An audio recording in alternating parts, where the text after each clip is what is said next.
Pessoal, tudo bem? Vamos lá mais uma vez aqui, professor Rafael, hoje para máquinas térmicas, né? Nossa nona videoaula. Hoje nós vamos falar um pouco dos combustíveis, das reações de combustão e algumas propriedades, né? Principalmente do poder calorífico de combustíveis. Como sempre, vocês são todos muito bem-vindos para a nossa aula.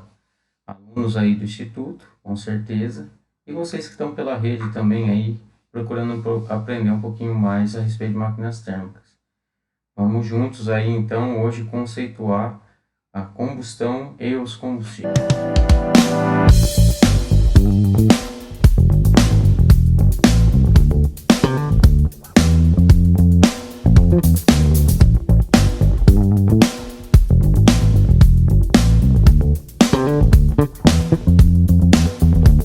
Bom, primeiro, por que falar a respeito de combustíveis e combustão, né? De modo geral, os processos na indústria dependem muito da combustão, né? Em muitos tipos de indústria.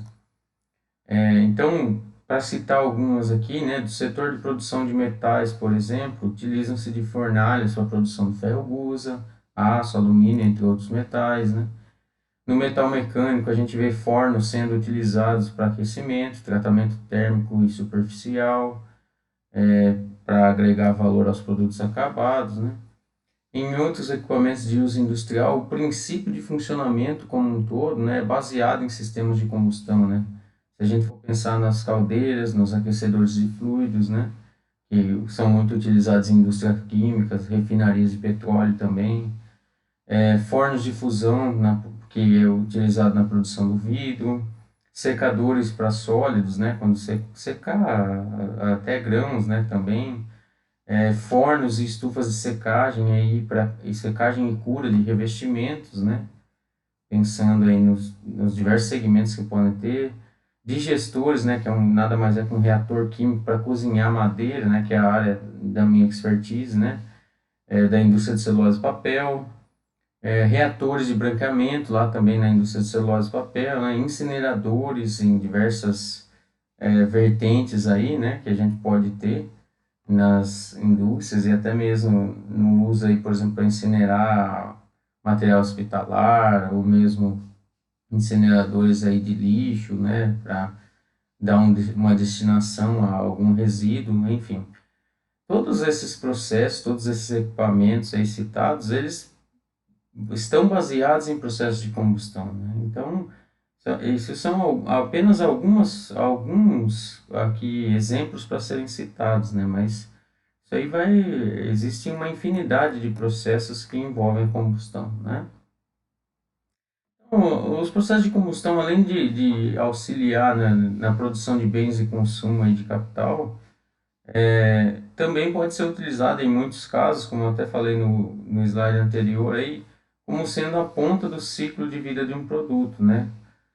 Pensando aí quando ele é utilizado para uma forma de processamento de resíduos, né? Para queimar, por exemplo, resíduos. Na indústria madeireira é muito comum, por exemplo, né? A gente corta lá a madeira, utiliza dela, por exemplo, para produzir celulose, ou mesmo para produzir tábuas, móveis, né? Mas sempre tem os resíduos, as costaneiras, que, como a madeira ela é circular, né? As árvores são circulares, principalmente quando a gente vai produzir algum um móvel, alguma coisa, a gente tira tábuas retangulares, né? E acaba tendo partes da matéria-prima que se perdem, até mesmo da serragem, do próprio processo de corte, né?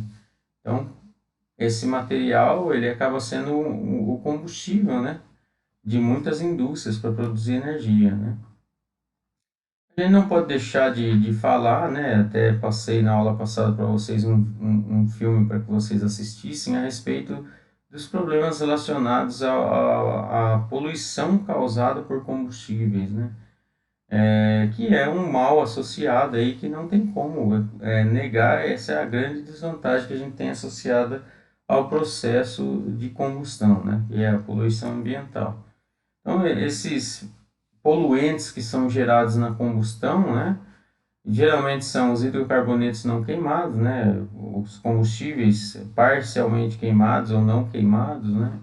óxidos de nitrogênio que podem ser formados, né, dependendo de como o processo ocorre, monóxido de carbono, né, eventualmente ele acaba sendo produzido para as queimas que são incompletas, não convertem totalmente para dióxido de carbono, é, óxidos de enxofre, né, que são bem mal cheirosos, né, e além de causar os compostos de enxofre, e além de serem odorificamente aí, ruins, né, causarem um incômodo nesse sentido, também alguns deles cancerígenos, né, aí os particulados, né, de um modo geral, aí nas suas várias formas, né, então é, os problemas causados por essa poluição primária aí, eles podem ser específicos de saúde, como por exemplo causar câncer, né? Dependendo do componente que está sendo ali, do gerado, né? Dos poluentes sendo gerados, né? Mas pode também causar um novo nevoeiro químico, né? Conhecido em inglês aí como smog, chuva ácida, que para nós é um termo mais conhecido, que eventualmente pode acontecer também, né? Principalmente quando a gente tem compostos de enxofre no nos nossos combustíveis, né, sendo queimados. Pode, de uma maneira maior, né, pensando aí, são os principais causadores do aquecimento global, além podendo causar também redução da camada de ozônio, né. Bom, a parte de ambiental, né, vocês tiveram um longo vídeo para assistir lá e tratar a respeito desse assunto. Hoje eu só dei uma pincelada, falei que existem essas, é, essas desvantagens, né? Essa grande desvantagem relacionada ao processo de combustão, mas o foco da aula de hoje é a gente falar da parte mais técnica da combustão em si. Então, para começo de conversa, né, eu vou definir, de acordo com o dicionário aqui, o dicionário Webster, né, o que é combustão, né? Então, ele pode ser definido como uma oxidação rápida gerando calor ou ambos, calor e luz. Também pode ser uma oxidação lenta, né, acompanhada de pequena liberação de calor sem emissão de luz. Para o nosso caso, né, para o nosso estudo, nós vamos nos restringir aí à primeira parte dessa definição, que trata da oxidação rápida, né? Porque no final das contas, né, os equipamentos de combustão usados nas aplicações industriais aí pertencem a esse domínio, ou seja, vão estar trabalhando dessa forma, com oxidação rápida, né? Então, nessa definição própria até do dicionário, aí a gente tem intrinsecamente um conceito aí importante, né, que é o que? A importância das reações químicas para a combustão, né? Então, o processo de combustão, ele faz o quê? Nada mais é do que converter a energia, né, armazenada em ligações químicas em energia térmica que pode ser utilizada das diversas formas aí. Então, nas reações de combustão, né, essa rápida oxidação dos elementos, ela resulta na liberação de energia, né, à medida que os produtos de combustão são formados. Então, a gente vai falar um pouquinho de química nessa aula aqui, né. Química é que a gente aprende até no ensino médio lá, e que a gente vai relembrar algumas coisas aqui, né, e puxar alguma parte técnica também interessante da termodinâmica, né. Em geral, os três principais elementos químicos combustíveis que estão presentes aí nos combustíveis são carbono, hidrogênio e enxofre, né. Aqui, observando os três componentes, o enxofre, embora seja um componente comum em combustíveis aí e que até contribua na sua queima em liberar energia, né, é um componente que é indesejado tanto pela poluição ambiental que causa, né, causando aí chuva ácida, causando compostos de enxofre que podem ser até cancerígenos, mas ele tem um detalhe técnico também que, quando está presente em grandes teores nos combustíveis, também ele promove uma pronunciada corrosão nos equipamentos, né? Então, o que também não é interessante, seja no motor de combustão interna de um carro, né, um combustível que tem um teor de enxofre elevado, seja no uso de, por exemplo, um carvão mineral que tem um teor de enxofre elevado, né, para ser queimado em uma caldeira também não é interessante, tá? Bom, quando que a gente diz que a combustão ela é completa, né? A combustão ela é completa se as seguintes condições que eu vou listar agora em seguida, elas acontecerem, todas elas. Então, que todo o carbono presente no combustível seja queimado de forma a formar, né, o componente dióxido de cloro, dióxido de carbono, melhor sendo. Tá? Então, eu preciso converter todo o carbono a CO2, né? Todo o hidrogênio ser queimado aí de modo a formar água. E todo enxofre de modo a formar dióxido de enxofre. E, eventualmente, demais elementos combustíveis que estiverem presentes também serem completamente oxidados, certo? Quando essas condições elas forem parcialmente atendidas, né, ou não completamente atendidas, a gente tem a combustão como sendo incompleta, né? Um exemplo clássico, o mais comum da gente ver é, por exemplo, quando ocorre a formação de monóxido de carbono, né, CO.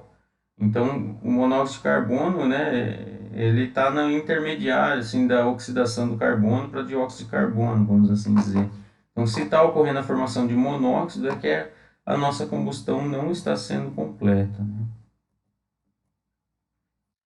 Então, quando se lida aí com reações químicas, né, é necessário que a gente recorde o seguinte, né, existe o princípio de conservação de massa, né, que é a equação da continuidade que a gente vê lá em mecânica dos fluidos, né, esse princípio ele continua valendo aqui, né, então a massa dos produtos, pensando numa equação química, né? A gente tem à esquerda da setinha lá os produtos, e à esquerda os reagentes e à direita os produtos. Então, a massa de um lado e do outro ela tem que se conservar, né? Então, a massa total de cada elemento químico que tem que ser a mesma em cada um dos dois lados da equação, né? Mesmo que esses elementos, elementos químicos, eles existam de forma que os compostos que possuem esses elementos eles sejam diferentes de um lado e do outro, né? Então, pegando como exemplo a equação muito simples aí, né? Formação de água, né? Hidrogênio mais oxigênio, né? Aqui a gente tem 1 mol de hidrogênio com meio mol de oxigênio, dando 1 mol de água, né? Então, vale lembrar lá o que são esses númerozinhos que eu chamei de mol, que são os coeficientes estequiométricos que a gente aprende lá na química, né? Então, basicamente, ele é atrelado, né? Aqui para respeitar esse balanço de massa, né? A quantidade que tem que ser colocada de cada produto aqui, ó, de cada reagente, melhor dizendo, para chegar nesse determinado produto, certo? Então, vamos lá, se eu colocar 1 kmol de hidrogênio mais meio kmol de oxigênio, eu vou gerar 1 kmol de água, né? Ou mol, né? 1 mol de cada um, meio mol desse aqui, gerando 1 mol do outro.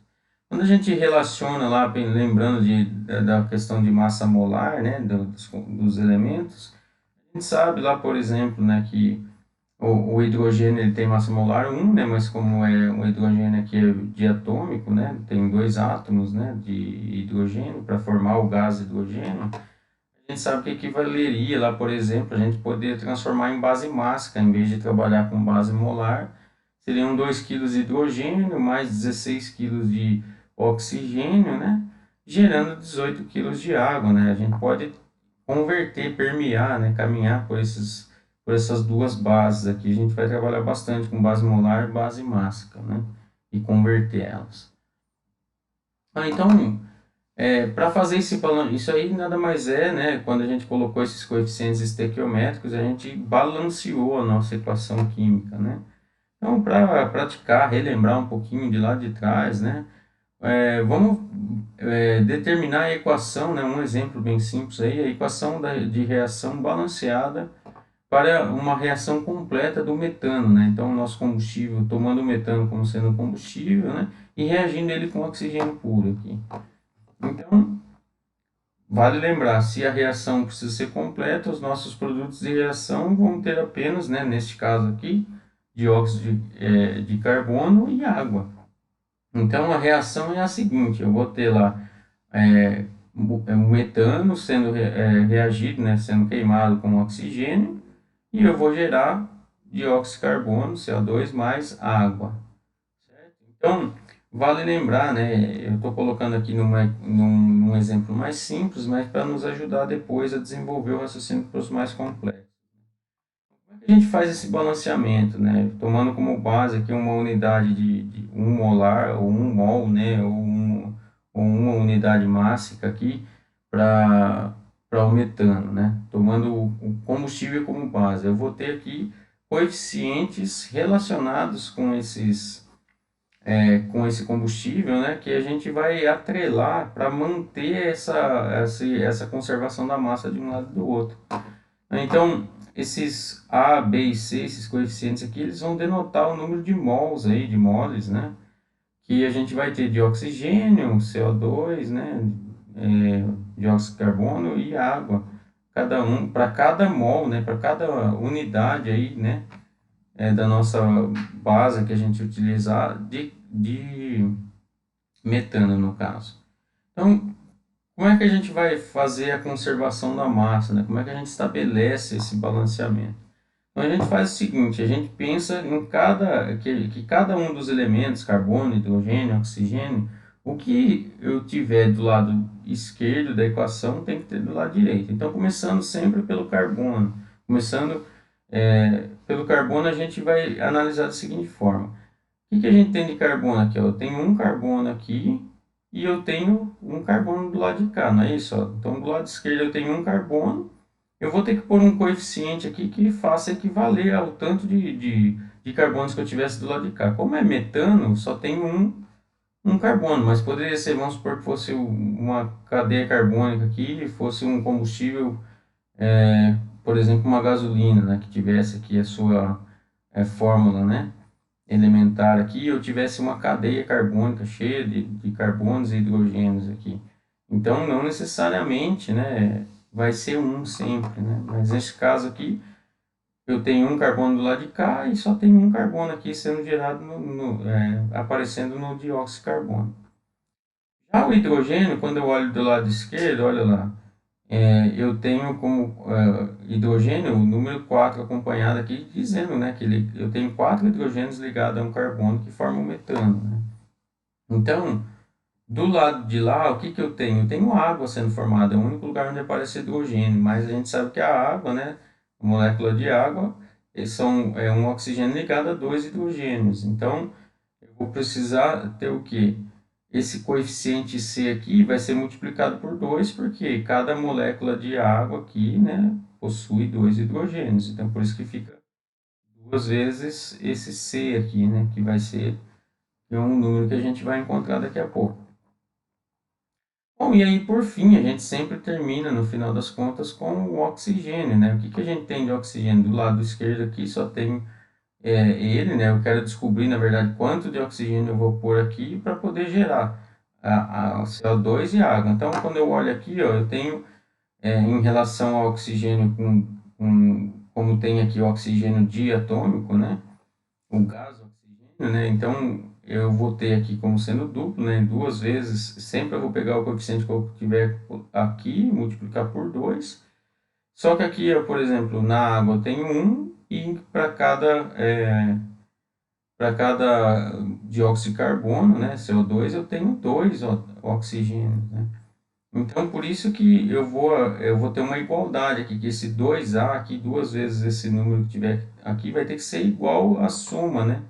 Desse 2 vezes aqui, ó, esse B, né? Porque cada mol de CO2 tem 2 oxigênios, né? E apenas um de água aqui, né? Já que cada molécula de água tem apenas um oxigênio. Quando a gente resolve essa equação, a gente balanceia ela, né? Quando a gente resolve essas equaçõezinhas aqui. E aí é uma equação bem simples essa, né? A gente vê o seguinte, né? Eu tenho lá, então, a relação de carbono para CO2 é 1 para 1, né? Do metano para CO2 aqui é 1 para 1, né? Do carbono, na verdade. E aí eu vejo lá o hidrogênio, por exemplo, né? Eu vou ter aqui, ó, 4 hidrogênios. Para ter 4 do lado de cá, eu tenho que multiplicar por 2, né? Então, 2 vezes duas moléculas de água vai ter 4 hidrogênios, vai estar igual. conservação da massa dos dois lados, né? E a mesma coisa para o oxigênio, né? O que que eu tenho aqui, ó? Eu tenho dois oxigênios, mais 2 vezes O aqui, ó, dessa molécula de água, eu tenho 4, né? 2 vezes 2 aqui dá 4. Então fica tudo equiparado, né? O que eu tenho de um lado, em termos de número de mols de cada elemento, eu tenho do outro. Mesmo que aqui esses elementos, carbono, hidrogênio e oxigênio, estão aparecendo no combustível, que é o metano, e no comburente, que é o oxigênio, e do lado de cá, eles aparecem em outros componentes, que no caso é o CO2 e a água. Tá? Bom, vamos lá, seguindo. Então, os combustíveis, um combustível basicamente é uma substância que é inflamável, que é possível de se queimar. Né? Então, nós vamos dar mais ênfase na nossa aula aqui nos combustíveis hidrocarbonatos, né? Que são os mais comuns utilizados aí nas indústrias de um modo geral. Né? Então, esses combustíveis eles podem ser líquidos, né? E normalmente são derivados do petróleo, como é o caso da gasolina, diesel e outros óleos combustíveis, né? Tem óleo BPF, óleo 2A, 3A, por aí vai. Tem uma série de óleos aí, né? A maioria dos combustíveis líquidos, eles têm as suas composições químicas sendo dadas normalmente em termos de frações mássicas, né?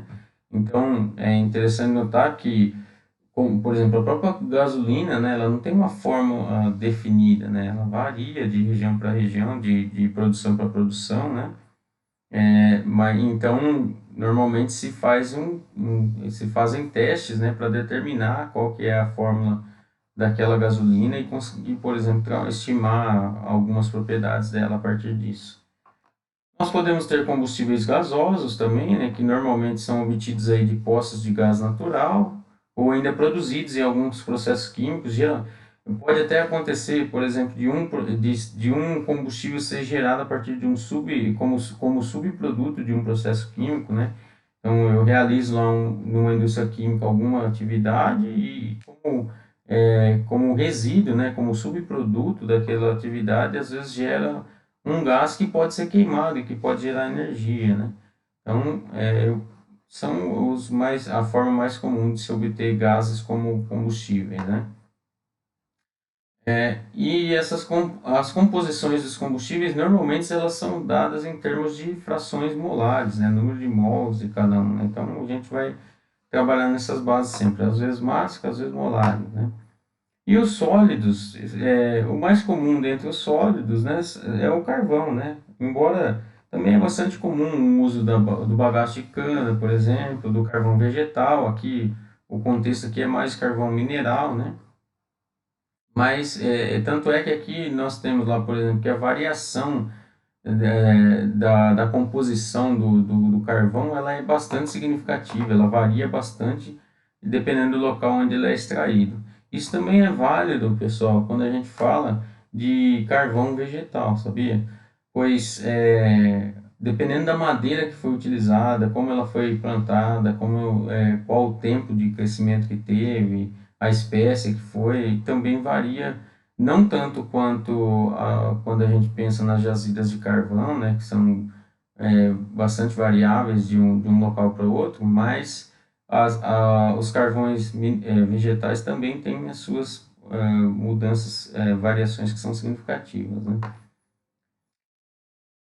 E então, nos combustíveis sólidos, né, a composição desses combustíveis geralmente é dada através de análises imediatas, né, que nada mais são que análise elementar, né, do nosso combustível. A gente paga essa análise e aí a gente recebe uma análise com percentuais relativos, né, que tem naquele combustível, né.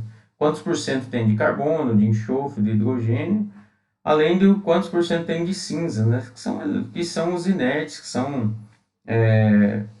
geralmente componentes que não vão reagir, que não vão contribuir para gerar energia, né?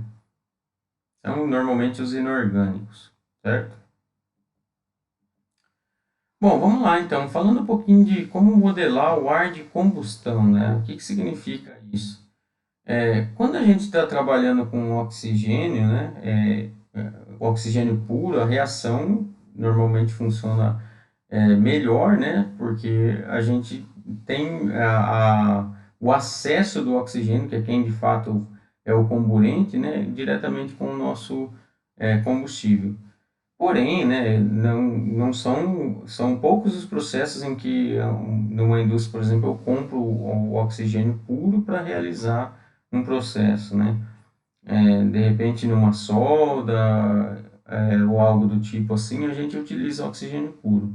Mas, em geral, os processos de combustão eles são realizados com o ar. E a gente sabe que o ar não tem oxigênio, não é apenas formado de oxigênio, mas nitrogênio também e outros gases em menores proporções, né? E então, na maioria dessas aplicações a gente utiliza o ar e a gente tem que lidar com isso, né? Com alguns percalços que isso causa, né? Então a gente, por simplicidade, vai utilizar um modelo de o ar sendo seco, né? Desprezando aí a umidade a princípio, né, na nossa conversa aqui, mas a gente vai agrupar todos os componentes do ar seco que não são oxigênio, né? Ao nitrogênio. Então, com essa idealização, a gente basicamente sabe lá que o ar ele vai ser composto de 21% de oxigênio e 79% de nitrogênio. Na verdade, é quase 21 aqui, 78 aqui, e aí tem os quebrados lá entre argônio, hélio e entre outros, né, que a gente pode ter. Isso pensando em base molar, esses valores, tá? Bom, então, pensando dessa forma, para cada mol então, de ar que a gente fornece oxigênio a uma reação de combustão, acaba vindo acompanhando com ele o quê? 3,76 moles aí de nitrogênio, né? Isso aqui também a gente vê bastante lá desde o ensino médio, né? E é bem relativamente simples, né? Então, a gente assume, né? Também faz parte desse modelo aí que o nitrogênio ele é inerte, né? Ele não vai reagir durante as nossas reações. E a massa molecular aí do ar seco, né? Já pensando entre nitrogênio e oxigênio, é 28,97 gramas por mol ou quilogramas por quilomol, tá? Vale lembrar, né? Se eu estiver pensando, saindo um pouco da idealização de que o ar é seco e tiver umidade, que é o que acontece na realidade, né? Nunca o ar vai ser 100% seco, né? A gente vai ter normalmente umidade, né? No processo de combustão. O que acontece é que o vapor da água presente deve ser considerado, né? Quando a gente vai escrever a equação de combustão, tá? Observação aí, tá? Bom, e aí uma coisa bastante importante que a gente trabalha nesse contexto é a razão ar-combustível. O que é a razão ar-combustível, né? Basicamente, é a quantidade de ar na reação de combustão em relação à quantidade de combustível, né? Então, ela pode ser dada em base molar, né? Quando a gente utiliza na nossa aula de hoje, a gente vai ver bastante isso. Sempre que eu estiver trabalhando com base molar, vai ter esse traço em cima da propriedade. Então, no caso aqui, razão ar combustível, AC, né? Então, vai ser o número de moles de ar em relação ao número de moles de combustível. Trabalhando em base mássica, aí é massa de ar em relação à massa de combustível, e pode ver que sumiu o traço aqui em cima do AC, né? Da propriedade. Então, eu posso inclusive fazer uma conversão entre essas duas, né? Eu ter uma e querer achar a outra, né? Então, como é que a gente faria isso, né? A conversão aqui, para encontrar a razão ar combustível em base mássica, eu vou pegar a razão em base molar e multiplicar pela divisão das massas molares, né, de cada um dos componentes, no caso do ar, em relação ao combustível, tá? Bom, e aí a gente tem mais um conceito que se chama ar teórico. O que significa isso? Ar teórico é a quantidade mínima de ar que fornece oxigênio suficiente para a combustão completa de todo o carbono, hidrogênio e enxofre presente no combustível. Então, isso aqui se baseia numa idealização, né? Por quê? Isso pensa que todo o meu oxigênio, né, que eu disponibilizar através do ar, ele vai conseguir acessar o combustível e vai reagir com aquele combustível e beleza. Na prática, a gente sabe, pessoal, que pelos mais diversos motivos aí, o nosso processo nunca vai ser 100%, né? Então, essa quantidade de ar, se eu me basear simplesmente nessa quantidade teórica mínima aí, vai faltar ar, vai faltar oxigênio para a reação. E aí a minha reação vai ser pobre, né? O meu meio reacional vai ser pobre. Então, na prática, o que que a gente faz, né? A gente acaba fornecendo mais ar do que o necessário teoricamente. Para o quê? Para poder garantir ou melhorar pelo menos as condições, né, de reação, né? Mesmo que o oxigênio sobe. Afinal de contas, o ar está disponível. É simples, né? O que a gente tem que fazer é simplesmente agregar ele na nossa reação. Então, para uma combustão completa, né, essa quantidade de ar teórico, com a quantidade de ar teórico, os produtos que vão ser gerados vai ser CO2, água, SO2 e o nitrogênio que entra e sai, né? Do jeito que entra, ele acaba saindo, né? Pensando que ele é inerte, tá bom? Interessante notar que se eu estou falando de uma condição teórica ali, em que todo o oxigênio é suficiente para a combustão completa, eu vou pegar e conseguir fazer um cálculo dessa quantidade exata, que é a quantidade mínima, significa dizer que nenhum oxigênio livre vai aparecer nos produtos de reação, porque todo aquele oxigênio que eu calculei, cheguei no valor dele, ele vai ser convertido em dióxido de carbono, vai estar aqui dentro desses componentes, né? Então ele não aparece livre nos produtos de reação. Normalmente a quantidade de ar é maior ou menor que a quantidade teórica, né? Na maioria das vezes vai ser maior, né? Porque a gente vai trabalhar com excesso, né? Então, normalmente essa quantidade de ar fornecida ela é expressada como um percentual de ar teórico, né? O que significa dizer isso, né? Então, se eu trabalhar com 150% de ar teórico, significa que eu fiz o cálculo do ar teórico, fiz lá, eu preciso de tantos quilos de ar para reagir com esses, ou de tantos mols de ar para fazer essa reação, né? E eu pego e multiplico isso daí por 1,5. Então, eu coloco 50% a mais do que necessário, atingindo aí, então, esse percentual de ar teórico de 150%. Ou trabalhar, né, que acaba sendo o linguajar mais comum, né, com o percentual de excesso, né, de ar. Ou ainda, percentual de deficiência de ar seria o complemento, ou a forma complementar de lidar. Mas, enfim, se eu quero trabalhar com 50% de ar em excesso, né, significa que eu estou trabalhando com 150% de ar teórico. Né? São apenas nomenclaturas diferentes para falar da mesma coisa, beleza? Bom, então vamos fazer um exemplo aqui agora para a gente determinar a quantidade de ar teórico, né, para a combustão completa do metano. Né? Novamente, a nossa equaçãozinha bem simples, né, que a gente fez no exemplo 1, né? Então, vou reagir, vou queimar metano, agora não com oxigênio puro, mas com ar, né? O que isso significa? Que para cada mol de oxigênio que eu colocar, né, que eu fazer reagir, né, que é o que vai reagir aqui, ele traz junto consigo 3,76 mols de nitrogênio. E aí vão ser gerados apenas CO2, a água e o nitrogênio que vai sair aqui também sem reagir, né? Então, o jeitão de trabalhar é muito parecido. Vou analisar o que tem de carbono de cada um dos lados, fazer o balanço de massa, depois hidrogênio, depois oxigênio. Então, o carbono para o lado de cá eu só tenho um, né?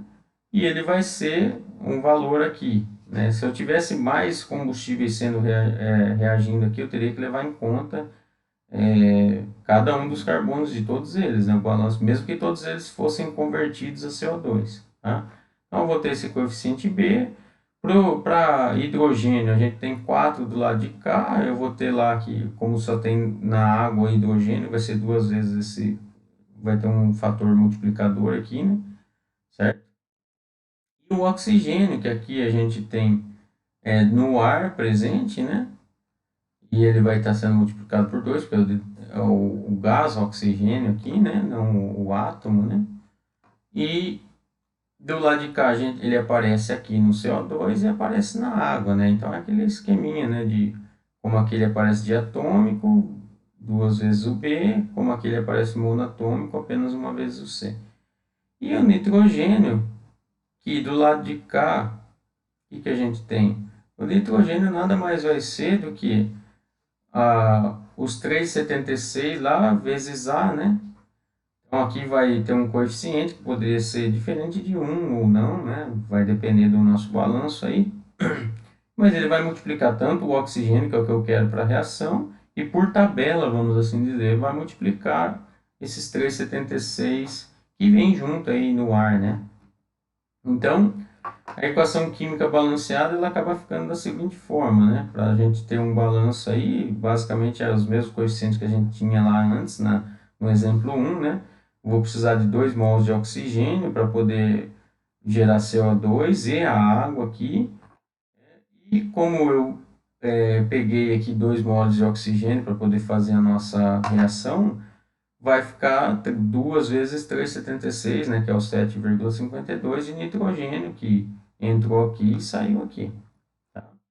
Então, vale lembrar que esse coeficiente 2 antes do termo aqui do ar, né, do A2 mais N2, não é o número de moles, melhor dizendo, é o número de moles que entra de O2 na combustão para cada mol de combustível, né? Já que a gente está trabalhando com apenas um mol de combustível aqui. E não é a quantidade de ar necessariamente. A quantidade de ar teórico, o que, que ele vai ser? A soma dos moles de oxigênio e de nitrogênio, né? Então eu tenho 2 moles aqui de oxigênio e 7,52, né, de nitrogênio. Então, os mols de ar aqui, os moles de ar serão 9,52, que é a soma dos dois aí. Então, ó, pensando na razão ar-combustível, que é um conceito que a gente viu ali 2 slides para trás. Para essa situação, né, pensando em base molar, então eu vou pegar os números de moles de ar em relação ao combustível. Olha lá, vou ter, como a gente está trabalhando para 1 mol só de combustível, é fácil, né? Só fazer a sominha vai dar os próprios 9,52. Se fosse em base mássica, aí é a aplicação da formulinha, né? A gente sabe que a massa molar do ar é 28,97, a massa molar do combustível, que é o metano, é 16,04. Fazendo a conta, dá esses 17,19 aqui, tá? Bom, então, continuando esse conceito, né? A gente acabou de calcular o ar teórico, e essa quantidade que a gente viu aqui, ó, é o quanto nós precisamos de moles de ar, pensando que vai ser uma reação perfeita, né? Que todo o oxigênio que eu colocar vai reagir bonitinho com o nosso combustível e vai gerar CO2 e água e vai sair maravilha. Mas a gente sabe que não é assim, então eu preciso prever, né, uma quantidade de ar maior do que a teoria me diz, né? Então nós vamos fazer um exemplo pensando lá que eu vou trabalhar com 150% de ar teórico, ou seja, 50% de ar em excesso. O que nós vamos ter? A mesma reação, o mesmo balanço, né? Vou passar direto aqui porque a gente acabou de fazer. E acabo tendo a equação química aqui balanceada. A diferença é que eu vou ter um fator aqui que está em rosinha, ó, multiplicador. Multiplicador aonde? No ar, né? Nos mols de ar aqui, que no caso vai ser 2 vezes 1,5, que vai ser 3, né? Então, o que que isso impacta, né? Impacta que eu vou ter mais nitrogênio saindo do lado de cá, né? Então, eu vou ter uma quantidade diferente aí de reagentes, né? Então, a quantidade de ar por mol de combustível, 1,5 vezes a quantidade do ar teórico, né? E onde que aparece isso aí? Aparece nos produtos de reação, na forma de O2. Tá vendo aqui, ó? O O2 agora apareceu aqui livre. Por quê? Porque ele está sobrando, né? Na verdade, essa sobra aqui é aquilo que não conseguiu reagir. Aquilo que reagiu, a gente espera lá que consiga reagir todo, né? De tal forma que todo o hidrogênio converta a água e que todo o carbono converta a CO2, né? E como se ele conseguia, se o oxigênio conseguir acessar e fazer essa reação, parte desse oxigênio vai acabar sobrando, né? Então ele aparece aqui como oxigênio livre, tá? E aí, pensando nessa situação aí que a gente tem esses 150% de ar teórico, qual seria, né, a nossa razão ar combustível, né? Então veja que eu teria, para cada mol de combustível, eu vou ter 14,28 molas de ar aqui para essa situação em base molar. Ou ainda pensando em quilos, né, em massa, para cada 1 quilo de combustível, eu vou precisar pôr aqui na prática 25 quilos, né, quase 26 quilos de ar. É essa a ideia que essa razão ar combustível nos traz. Aí a gente tem mais um conceito que é a razão de equivalência, né? Razão que nada mais é entre a razão de ar combustível real, né? Que a gente utilizou lá quando a gente fez a nossa reação de fato, trabalhando lá, por exemplo, com excesso de ar, né?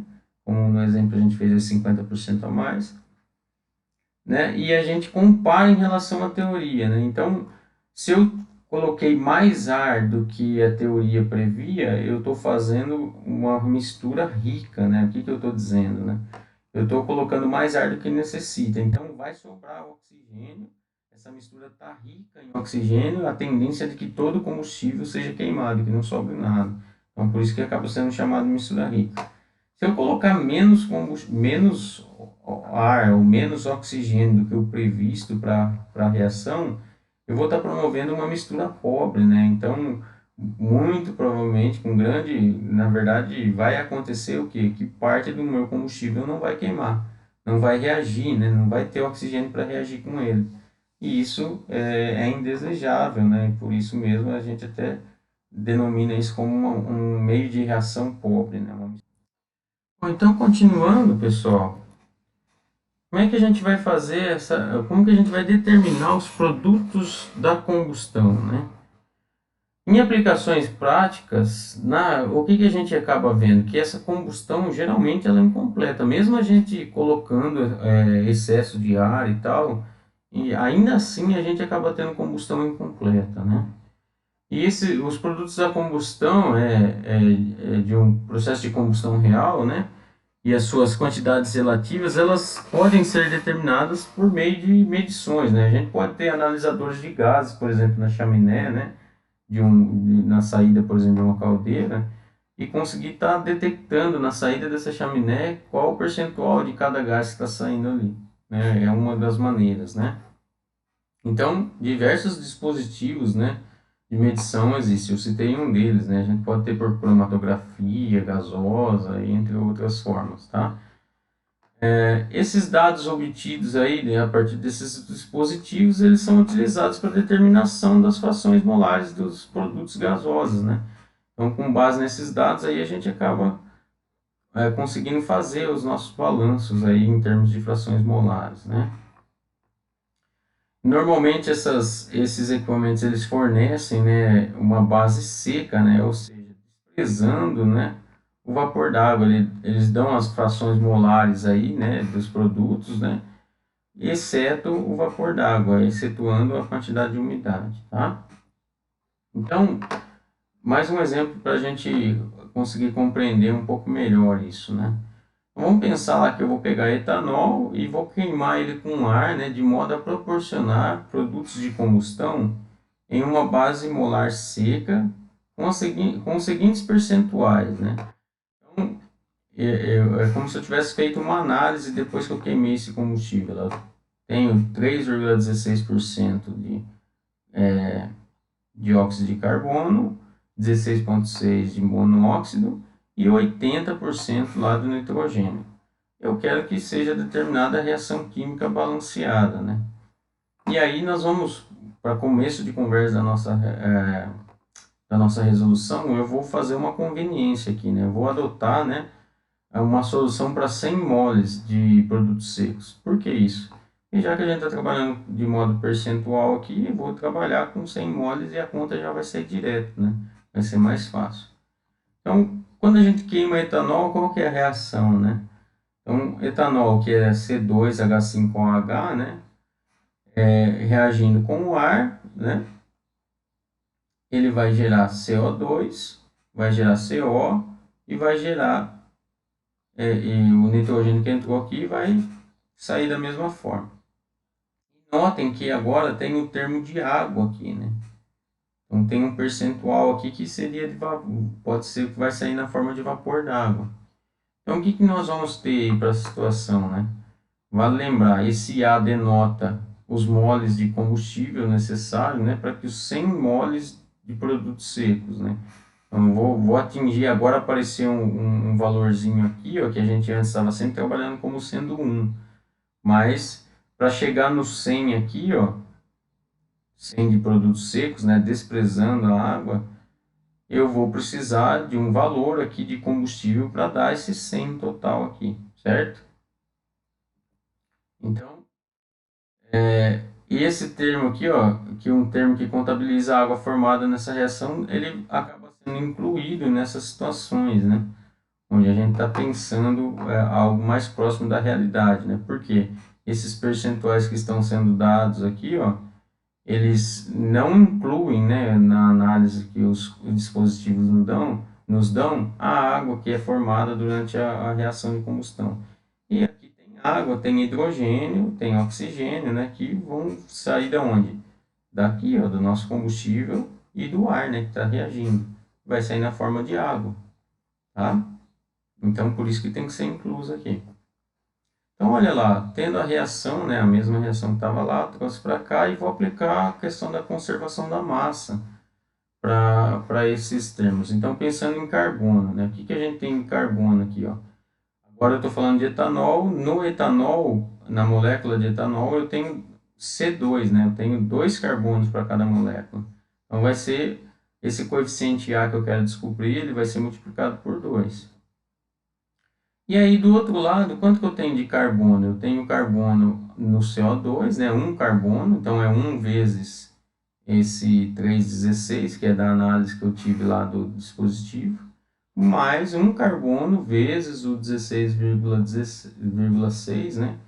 Do monóxido de carbono. Então, por isso que dá essa continha aí. Então, se a gente fizer essa soma aqui, ó, e dividir por 2, né, que eu passei dividindo, eu acho o valor de A que eu preciso, né? Então, o que eu estou fazendo? Eu estou encontrando que para poder chegar nesses valores aqui, que somados dão 100 moles, né? Eu vou precisar de 9, quase 10 moles de etanol para poder chegar nos 100 moles aqui, né? Que lá estava como percentual, mas a gente fez a conveniência de que esse percentual seja o número de moles, certo? Bom, aí nitrogênio, melhor dizendo, hidrogênio. O que eu tenho de hidrogênio? Do lado de cá eu tenho 5, H5 da molécula, mais um aqui do OH. Ó. Então são 6, né, hidrogênios em cada molécula de etanol. Então 6 vezes A. E do lado de cá, o que eu tenho de hidrogênio? Eu vou ter hidrogênio aparecendo na água, né? Que não está sendo contabilizado pela minha análise, mas que a gente sabe que vai existir, né? E aí aqui a conta é mais direta, né? Por quê? Porque a gente já sabe o valor de A, né? Então 6 vezes A igual a 2 vezes C. Então vai ser 6 vezes o 988 dividido por 2 e vai dar esse 29,64 aqui. Aí depois o nitrogênio, a gente já sabe que ele vai ser 3,76 vezes o que eu usar de oxigênio, o que eu vou precisar de oxigênio, né? Então, só que a gente sabe que do outro lado da equação aqui, ó, pela nossa análise lá do dispositivo, né, que saiu 80,24% de nitrogênio, ou padronizando para 100 moles, 80,24 moles. Então, o que a gente vai fazer aqui? A gente consegue descobrir o valor de B, ó. Vai ser esse valor de 80,24 dividido por 3,76 e eu chego que o B é 21,34. Aí, com o oxigênio, a gente pode, sempre o oxigênio é o último a ser analisado, a gente pode fazer uma checagem. Por quê? Do lado dos reagentes, o que eu tenho? Oxigênio. Eu tenho um oxigênio aqui, ó, 1 vezes A. Esse valor de A, que no caso é 9,88, vai multiplicar uma vez o oxigênio, que só tem um por molécula. Então, eu vou ter 9,88 oxigênios aqui, mais o B, né, vezes 2, porque aqui é o oxigênio diatômico, né? O gás oxigênio. Então, eu vou ter lá, fazendo as continhas, trazendo do lado dos reagentes, eu tenho esse valor, né? É apenas oxigênio aqui do ar e um pouco de oxigênio no combustível. Do outro lado, o que eu tenho? Eu tenho oxigênio vezes 2 aqui, ó, porque CO2 é oxigênio, o gás, né? A composição do gás aqui tem 2 oxigênios. Então, vezes 3,16 mol, né? mas aqui é só um oxigênio no CO, né, vezes 16,6, e o que eu tiver lá no C de água, que sair de água, já que o oxigênio aqui na água é apenas um também. Então, quando a gente faz a conta, né, de um lado e do outro, já que a gente sabe quanto que vale A, B e C, aí a gente já sabe, a gente consegue ver que dá 52,56 em ambos os lados, o que indica que a nossa conta está ok, né, que o nosso balanço de massa está coerente. Então, a equação balanceada ela fica da seguinte forma, né? Eu trago esses valores de A, B e C que a gente descobriu para dentro da nossa reação. Não é muito comum a gente acabar deixando esses valores quebrados. Qual que é a prática aqui? Até pelo enunciado que tinha nesse exercício. Que a gente expresse a equação, né, por mol de combustível. Ou seja, eu vou pegar... Qual que é o combustível? É o etanol. Vou pegar o valor do número de mols que ele tem lá e dividir todos os números por esse valor aí. Que no caso é 9,88. Então vai dar... Vou ter a equação balanceada para 1 mol de combustível, que no caso é etanol. Né? Então, dividindo todo, a gente fica com esses valores aqui para nossa equação balanceada. Né? Muito bem. Continuando aí, então, vamos falar um pouquinho dos balanços de energia, né, e entropia para sistemas reagentes. Né? Então, note que nós trabalhamos bastante com energia, com entalpia e com entropia. Então, né, falando do ciclo de Rankine lá, a gente trabalhava sempre usando as tabelas de vapor, né, e se eventualmente fosse trabalhar com algum outro fluido que não vapor d'água, era só pegar uma tabela também do respectivo fluido, tipo amônia e por aí vai, né, entre outros. Né? Só que lá, o que acontece? Quando a gente faz, por exemplo, um ciclo a vapor, ou ciclo lá de Rankine, né, que basicamente eu pego água líquida, bombeio, aqueço ela até vapor superaquecido, né, faço uma expansão na turbina, condenso essa água, bombeio de novo e faço esse ciclo sempre. A minha substância sempre é a mesma, embora ela mude de fase, hora para líquido, hora para mistura, hora para vapor apenas, superaquecido, continua sendo sempre a mesma substância. Então, são sistemas, no caso lá, não reagentes. Quando a gente tem sistemas reagentes, o que significa? Eu entro com alguns componentes, alguns elementos e saio com outros, ou vice-versa. Né? Então, para essas situações, a gente tem que fazer uma análise um pouco mais elaborada. Né? Com os métodos para avaliar tanto a entalpia quanto a entropia, eles diferem fundamentalmente, né, das praticadas que a gente viu até agora para os não reagentes, que é o que eu estava explicando aí. Por esse motivo, a gente acaba tendo que conhecer dois novos conceitos aí, que é o conceito de entalpia de formação e de entropia absoluta, certo? Então, para ajudar a entender isso aqui, imagine um simples exemplo aí, ó, como tá essa figurinha que está ajudando a ilustrar. Eu tenho um reator, né? E eu faço no entorno desse reator ser o meu volume de controle, né? E eu tenho aqui, por exemplo, entrando hidrogênio e entrando oxigênio, né? Entra hidrogênio e oxigênio e sai água. Então, está entrando dois componentes, dois elementos, e sai um terceiro diferente. Então, esses dois entram e não saem. Esse aqui sai, mas não entrou. Então, como é que eu analiso isso, né? Pensando que se eu tivesse que fazer um balanço de energia desse meu elemento aqui, que nem a gente fez lá, aplicar a primeira lei da termodinâmica para isso aqui, como é que eu lido com isso? Eu tenho dois gases, depois um líquido do lado de cá, né? Então, para isso que a gente acaba trabalhando com entalpia de formação e entropia absoluta, tá? A gente sabe que a reação de hidrogênio mais oxigênio forma água, né? E nessa proporção de 1 para meio, né?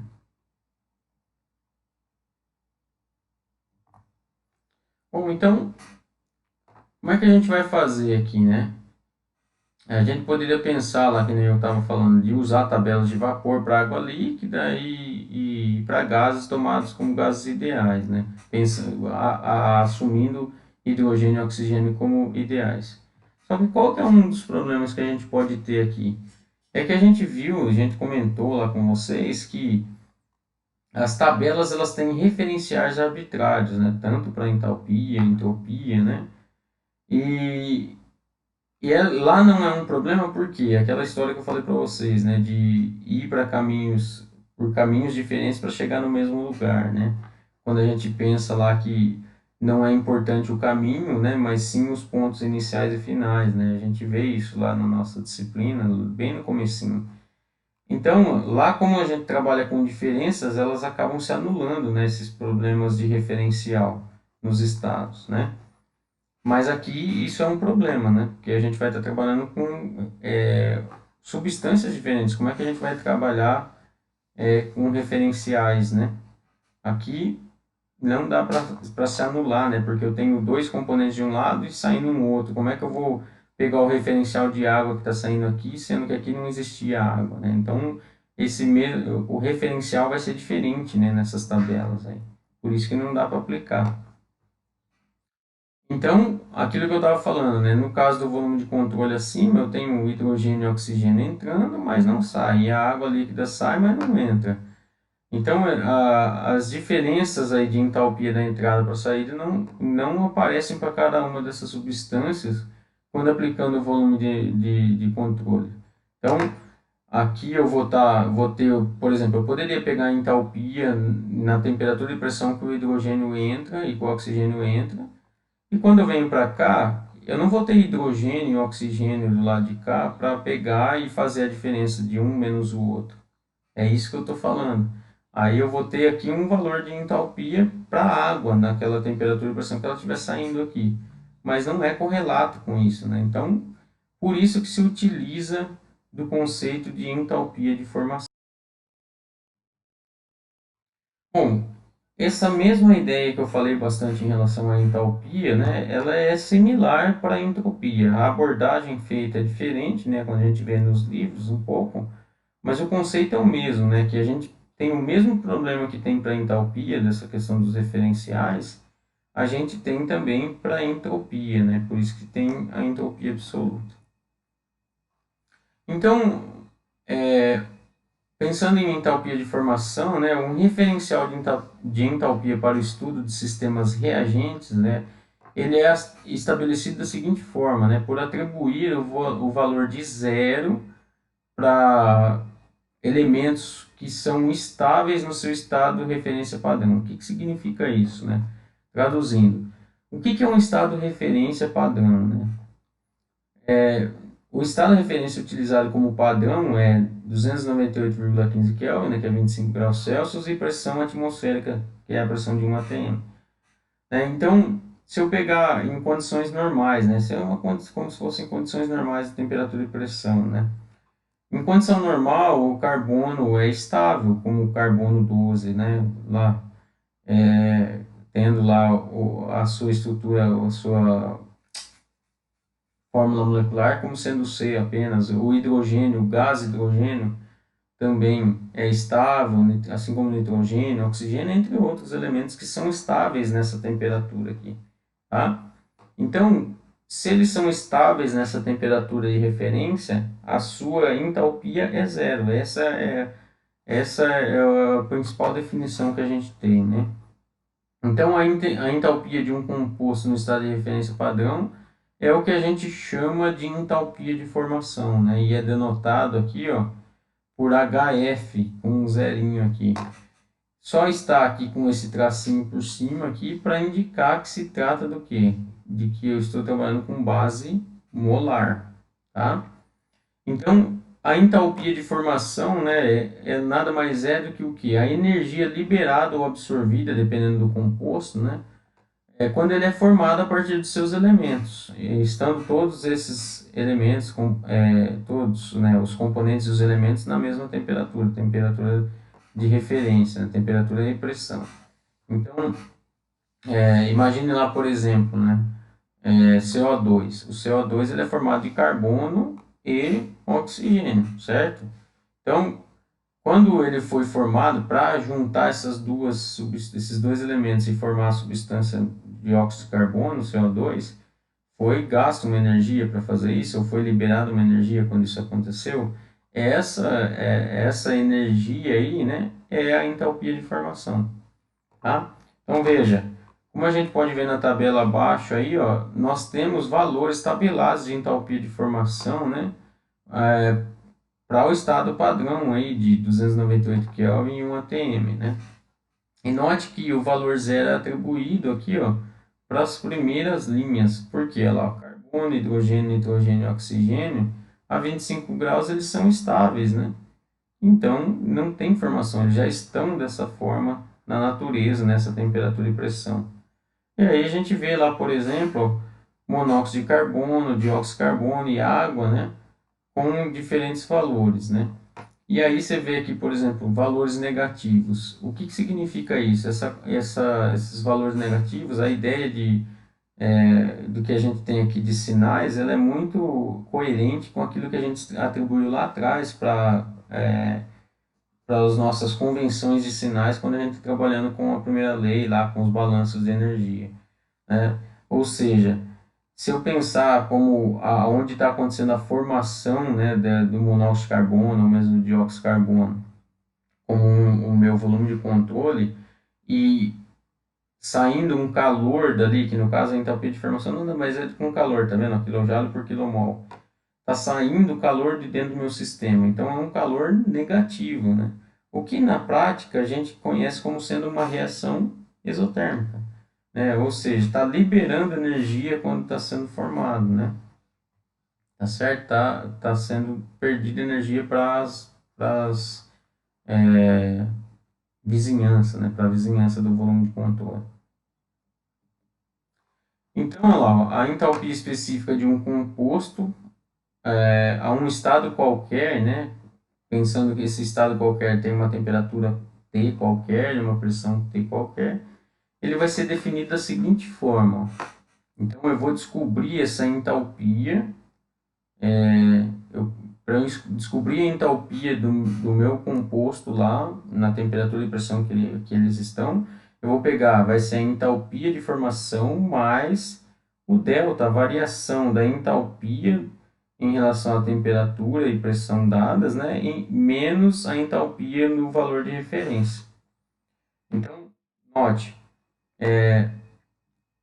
dessa forma, como que a gente tem? Que a entalpia aí, ó, específica, que é esse daqui, ó, a entalpia específica de um composto, está ligada a duas condições, né?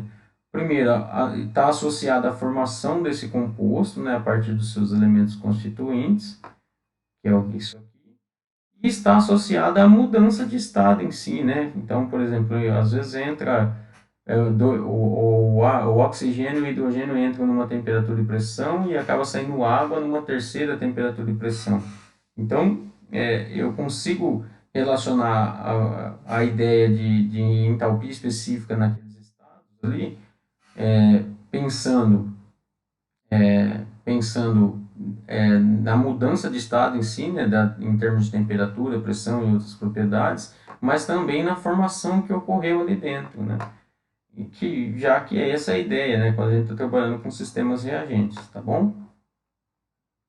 Então, uma vez que esse termo é a diferença de valores, né, para uma composição constante, seus valores podem ser tomados através de tabelas de vapor, de gases ideais. Então, esse ΔH aqui, ó, como se trata de um delta, aí a gente pode pegar através daquelas tabelas que a gente já conhece, tanto para as tabelas de vapor e eventualmente para de gases ideais e outras que forem necessárias aí. Então, vamos lá, a gente vai fazer um exemplo para tentar deixar mais claro a utilização desse conceito de entalpia de formação. Então, carvão pulverizado, né, vamos assumir que carvão aqui no caso é carbono puro, né, entra num reator a 25 graus, né, 298 Kelvin, 1 atm, e é queimado completamente com oxigênio, ó, com O2 puro. E esse oxigênio ele entra a 400 Kelvin, 1 atm. E sai desse reator um fluxo de dióxido de carbono já a 500 Kelvin e 1 atm. Então, para um volume de controle a regime permanente envolvendo o reator, avalie a taxa de transferência de calor em kJ por kmol de carvão que entra. Assuma, né, os gases O2 e CO2 como sendo ideais e ignore os efeitos das energias cinética e potencial. Então, notem como esse enunciado lembra algumas coisas que a gente fez lá do ciclo de Rankine, né? Então, desprezar algumas coisas, está meio parecido. O que nós vamos fazer aqui? Nós vamos aplicar a primeira lei da termodinâmica. Então, o que nós vamos fazer? Nós vamos aplicar esse balanço de energia no volume de controle, né? Então, trazendo de lá das nossas aulas passadas, né? No volume de controle, o que, que é a primeira lei, né?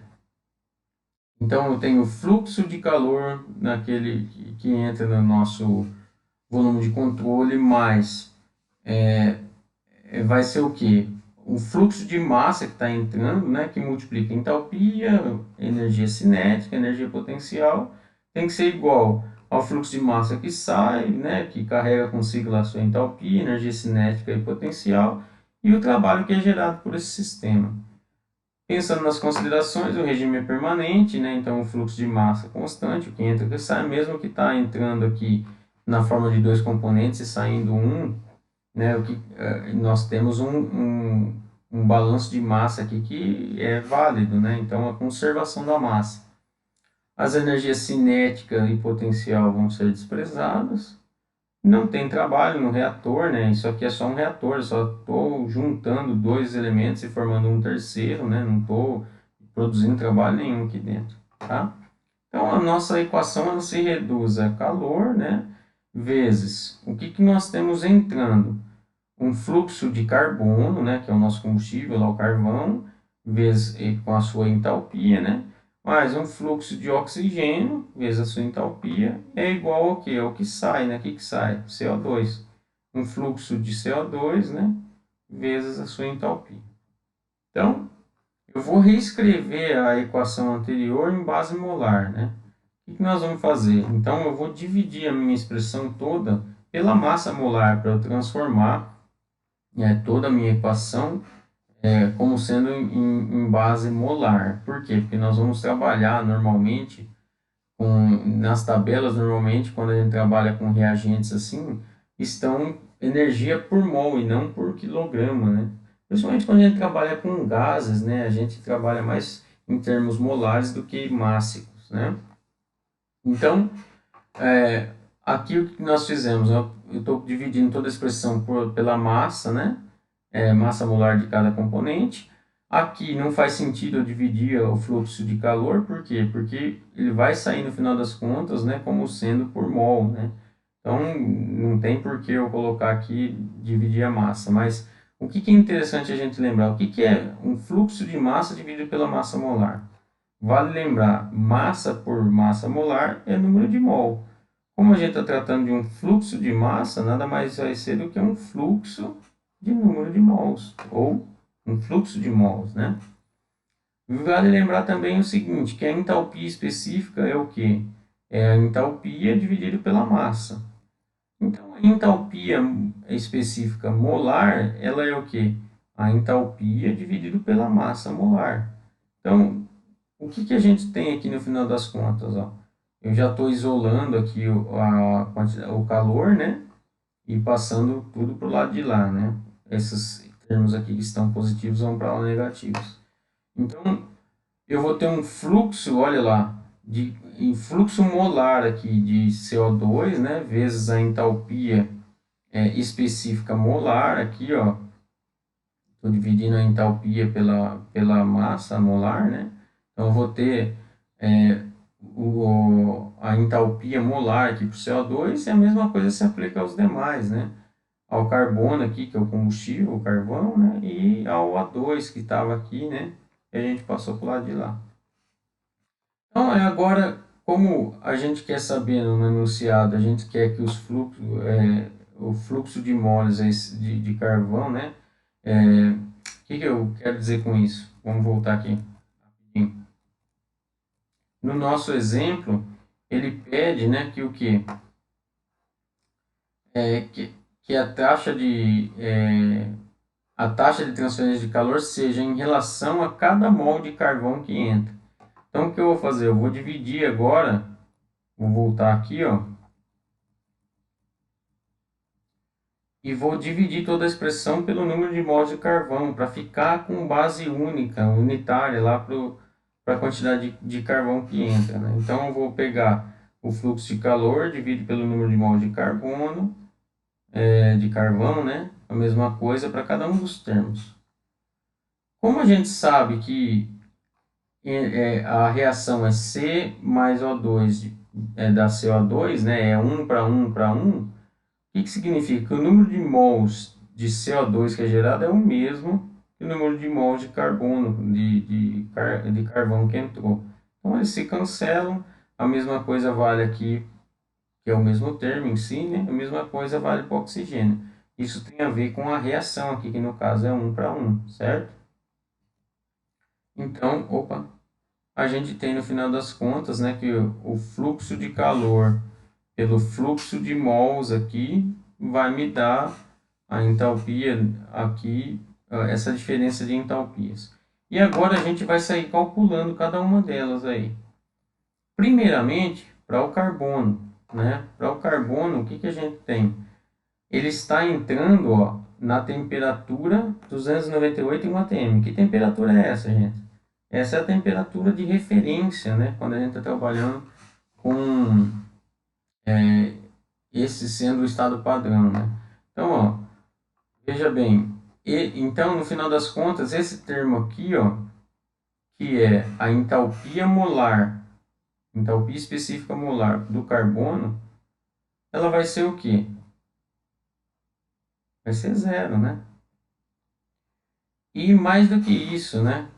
Como a gente viu lá que a gente vai encontrar esse ΔH quando houver diferença, né, em relação à temperatura do estado padrão. Então, por exemplo, essa diferença seria a temperatura, o estado, né, a entalpia no estado que a gente quisesse, né? Então, por exemplo, no estado, vamos supor que tivesse aqui a 400 Kelvin. A 400 Kelvin em atm, eu vou lá numa tabela e consigo encontrar, né, o valor de entalpia para o carvão, né, para o carbono no caso. Eu conseguiria encontrar e vai ser ela menos em relação à entalpia de formação, o valor para 298 em atm, a entalpia molar desse mesmo carvão. Mas como ele está na mesma temperatura, eu vou estar tirando 10 de 10, vai dar zero, ou seja, qual for o valor da entalpia, né? Então, por isso que esse termo some. E como o carbono é estável, né, o carbono, a temperatura de 298 Kelvin em atm ele é estável, a entalpia de formação também é zero. Então, esse termo aqui vai ser zero como um todo, né? Então, a nossa equação se restringe a esses dois termos aqui, a entalpia do CO2 menos a entalpia do O2. Aí, como o oxigênio entra a 400K, a gente vai lidar com ele agora, né? A equação é a mesma, né? É basicamente a mesma, só que agora pensando para o oxigênio. Então, o que nós vamos ter? A entalpia de formação oxigênio.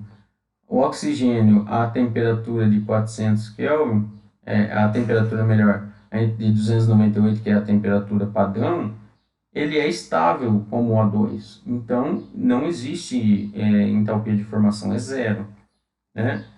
Mas agora, como a gente está com 400 aqui, ó, eu tenho um valor de entalpia, note que eu tenho, é como uma tabelinha das tabelas de vapor. Ó. Valor de entalpia, valor de energia interna, valor de entropia, né? Só que agora, olha lá que legal, eu tenho aqui para 400 Kelvin esse valor de entalpia e tenho para o valor padrão de 298, né? Que vai ser o delta aqui, a temperatura que estamos, no estado que estamos, menos o estado de referência, né? Eu tenho os dois valores, então é bem simples, né? Eu vou fazer um menos o outro, a entalpia de formação é zero, um menos o outro aqui, e eu chego que esse termo aqui, ó, de entalpia molar do oxigênio, a 400 Kelvin lá em 1 atm, é esse valor aqui, ó, de 3.000, né? 3.029, tá? Aqui tá vírgula, porque eu peguei um sistema que está em inglês, né? Essa vírgula aqui é ponto, é 3.029 kJ por kmol, tá? Bom, vamos lá. Como o dióxido de carbono aqui no caso, ele sai a 500 Kelvin, então tá diferente dos 298 que é a referência também. E aí é interessante que dióxido de carbono não há condição de 298, né, Kelvin, e 1 atm, ele é formado, ele não existe naturalmente assim, não é estável assim. Então, existe um valor de formação, que no caso é 393.520, né? Então, esse valor aqui, ó, é isso. E aí, a gente, o delta, basicamente, é a mesma coisa. Lá, eu vou pegar para 500, né, que é o que está saindo aqui, em relação à de formação, né, o referência, né, o padrão.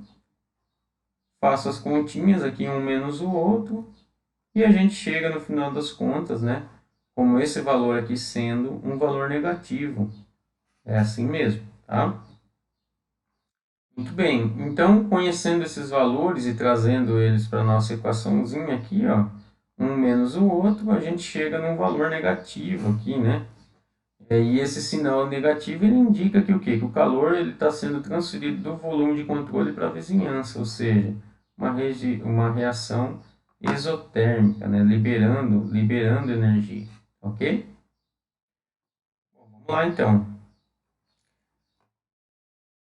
Uma coisa interessante é que a gente vai conseguir relacionar a entalpia de combustão ao poder calorífico, que é uma das principais propriedades aí dos combustíveis, tá?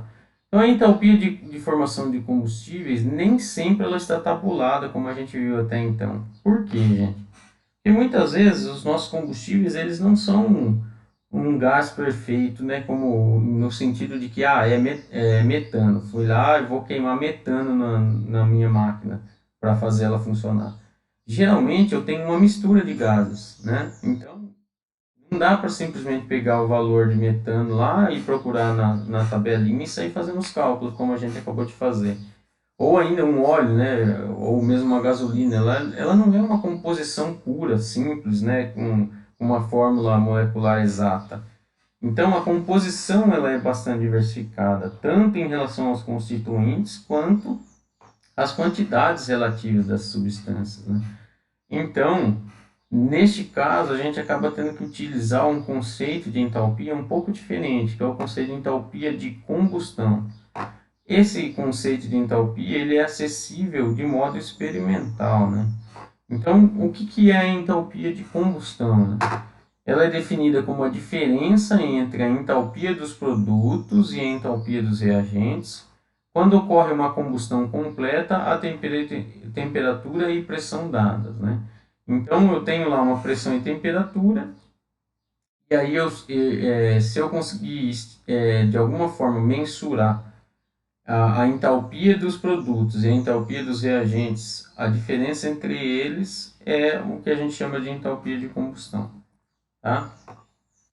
E aí, o que é interessante é que o poder calorífico, que a gente tanto fala, e vai falar de um modo mais prático daqui a pouco, não tão relacionando com a entalpia de combustão, ele é, na verdade, um número positivo igual ao módulo dessa entalpia de combustão, que normalmente acaba sendo um valor negativo, né, para reações exotérmicas em geral. Então, nós temos o poder calorífico como ele pode ser subdividido, né, ou ser não é bem classificado, mas ter dois tipos de poder calorífico seria a forma mais adequada, né?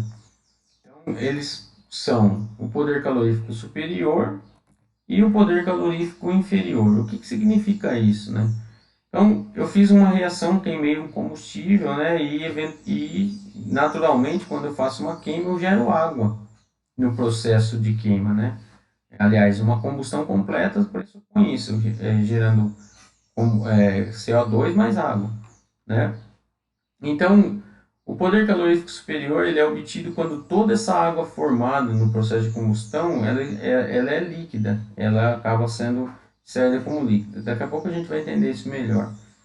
Já o poder calorífico inferior é obtido quando toda a água formada pela combustão sai na forma de vapor. Então, o valor do PCS, né, do poder calorífico superior, ele acaba excedendo ou sendo maior do que o valor do PCI por causa da energia que seria liberada quando toda a água dos produtos condensasse para líquido. Então imagina, eu fiz um processo de reação, naturalmente um processo de combustão, ele ocorre geralmente a temperaturas elevadas, a água acaba sendo evaporada, e essa água, se essa energia que foi para evaporar ela, ela foi embora no processo, né? Se eu faço uma queimada, queimo um combustível numa churrasqueira, por exemplo, queimo carvão na churrasqueira, e vamos supor que ele forma água, ele vai embora na minha chaminé, não fica ali. Ele leva consigo essa energia. Então eu calcularia um poder calorífico inferior aí, essa energia que foi embora com a água vapor aí, a pressão atmosférica, né? Eu perdi, né? E não contabilizo ela. Agora, se eu faço essa mesma queima de combustível numa condição controlada, num sistema fechado, eu recupero, eu condenso essa água e eu consigo contabilizar essa energia, né? Então, é extremamente importante a gente ver, entender a respeito do poder calorífico, né? Porque ele tem muita aplicação prática, vocês vão ver daqui a pouco. Bom, qual a importância, né? O vapor obtido através das unidades geradoras de vapor, né, nas caldeiras e trocadores de calor de modo geral, né, eles são produzidos, esse vapor ele é produzido a partir do quê? Da queima de um combustível. Então, como é que eu vou analisar, qual é a análise básica que eu preciso fazer de um combustível para saber se ele é ideal para manter a minha caldeira funcionando, se a quantidade de combustível que eu tenho ela é suficiente para manter funcionando na fábrica no final de semana, que eu não vou estar recebendo mais caminhões com combustível, por exemplo, seja qual seja ele. Eu preciso saber quanto de energia tem nesse combustível, certo? Então, de modo geral, né, as caldeiras, por exemplo, elas são um vaso de pressão fechado, né, com fluxo, mas é fechado, né, e eu tenho água líquida sendo introduzida para ser transformada em vapor, né, ao receber calor que vem de uma fornalha, né. E uma das importâncias de se conhecer o combustível, né, é que, por exemplo, a caldeira, né, uma caldeira ela acaba sendo projetada, leve em conta no seu projeto, sem dúvida alguma, o combustível que nós vamos trabalhar, né. Se é por exemplo, um combustível sólido, líquido, gasoso, né, é, qual é a estimativa de poder calorífico dele, para ver qual o fluxo que eu preciso ter, né, para queima, para quanto relacionando a quantidade de vapor que eu quero produzir, enfim. Então é extremamente importante eu conhecer o poder calorífico, né? Ele está intimamente ligado, né, com as máquinas de modo geral.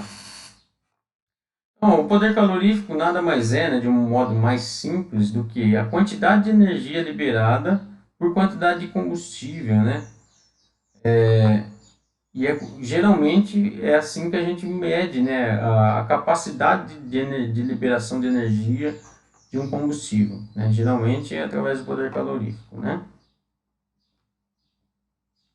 Então, uma definição um pouco mais técnica, até usando aqui uma referência, né, para poder calorífico superior e inferior, a gente pode definir da seguinte forma: o PCS, né, a energia liberada por unidade de massa disponível por um determinado material, cuja combustão se efetue a um volume constante. Não há liberação de calor ou massa para o meio, ou seja, ocorre em um sistema isolado, né? Daqui a pouco eu vou falar de como determinar os poderes caloríficos e vou falar a respeito do que seria essa reação no sistema isolado. E no qual, né, continuando aqui a definição, a água formada durante a reação de combustão ela é condensada, né, e o calor referente a essa condensação é levado em conta. Tá? Já o poder calorífico inferior é a energia efetivamente disponibilizada por um material, considerando-se a perda de energia referente à água formada na reação de combustão do material. Ou seja, acontece a pressão constante e ambiente aberto. Então, quando a gente vai analisar o poder calorífico dos combustíveis, na prática, o que interessa, né, para a gente? O PCI, né? Porque é a energia que de fato vai estar disponível para a gente utilizar na nossa caldeira, por exemplo. Então vamos ver, a gente sabe aí, ó, por exemplo, que quando a gente faz reações básicas para formar aí elementos como esse, a gente tem uma variação de entalpia, né? Que nada mais é do que o que? A entalpia de formação aqui, por exemplo, do CO2, da água, do dióxido de enxofre, né? E note que eu tenho então uma reação de combustão, né, aqui, mesmo que seja para formar esses componentes, né, essencialmente uma reação de combustão, uma oxidação. E aí a gente tem energia sendo liberada quando isso ocorre, né? E então é desse princípio aí que a gente tem que energia vai sendo liberada a partir de determinados componentes ou dos chamados combustíveis, né? Então eu tenho uma tabelinha aqui com alguns valores de poder calorífico, no caso aqui superior, né? Para diversos combustíveis comuns utilizados nas indústrias. Então, óleo combustível, lenha, carvão, mineral e vegetal, bagaço de cana, gás natural, GLP, gás liquefeito de petróleo, né? Óleo diesel, gasolina, álcool combustível, né? Então, note que os valores, né, de energia aqui por quilo de cada um desses combustíveis, eles variam bastante, né? E aí é muito da sua composição, né? Então, eu sempre chamo a atenção, né, que nas aulas de máquinas térmicas, quando a gente está falando lá no técnico, com o pessoal lá, que lá também tem motores de combustão interna na ementa, a gente vê lá, por exemplo, o principal motivo de que um carro a gasolina roda mais quilômetros com um tanque do que a álcool, onde está o principal motivo, embora não seja o único? Está aqui, ó, está no valor do poder calorífico. Olha como a gasolina tem um poder calorífico muito superior em relação ao álcool, né?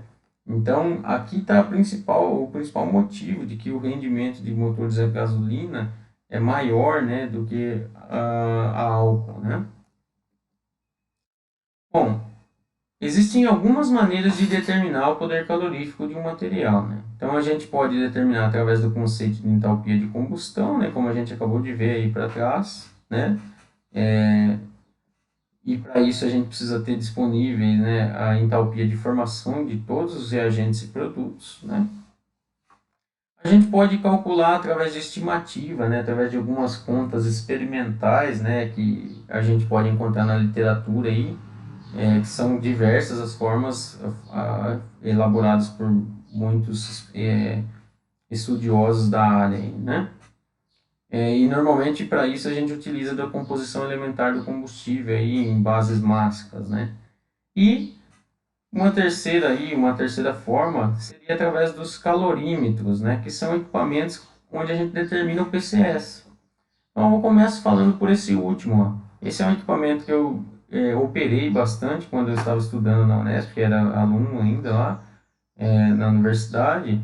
Isso aqui é uma bomba calorimétrica, ou um calorímetro, né? Então, esse é o reatorzinho. Basicamente, a gente introduz dentro desse reator uma quantidade bem pequenininha de combustível, que a gente tem que saber a massa seca, né? Já desprezando a umidade dele aí. A gente faz aqui um procedimento, né, para fazer a interligação e ele faz a queima a partir de oxigênio puro aqui, né, para que a queima seja completa, né. E note que é selado, né, esse reatorzinho aqui, a gente coloca lá dentro, faz todo o manuseio necessário, mas uma vez que a gente fez, a gente sela ele. Então, por que aqui a gente determina o PCS? Porque toda a água que foi formada na combustão aqui, ela condensa aqui dentro e o calor dela acaba sendo contabilizado, né? Então a gente acaba obtendo o PCS a partir da análise e pode estimar o PCI, né, com base no percentual de umidade que a gente tem no combustível. Outra forma, né, estimativa do PCI aí, ó, do poder calórico inferior, né, seria o cálculo teórico de combustíveis sólidos e líquidos, né? Através de uma expressão, né? E dentre os vários autores que tem por aí, eu escolhi um, né? Que traz lá, aqui no caso, para se trabalhar com quilocaloria por quilograma, né? A gente sabe que uma quilocaloria equivale a mais ou menos 4,18 quilojoules, né? Então dá para converter depois também, se for o caso, né? Então a gente tem aqui que nessa equação, né, que tem uns valores pré-fixados, que são valores experimentais aqui, E a gente tem que colocar aqui os percentuais máximos, né? Na verdade, a gente não vai colocar em porcentagem, mas sim em valores decimais aqui, né? Cada um dos principais componentes que são combustíveis, no caso, carbono, hidrogênio, oxigênio, enxofre e a umidade, né?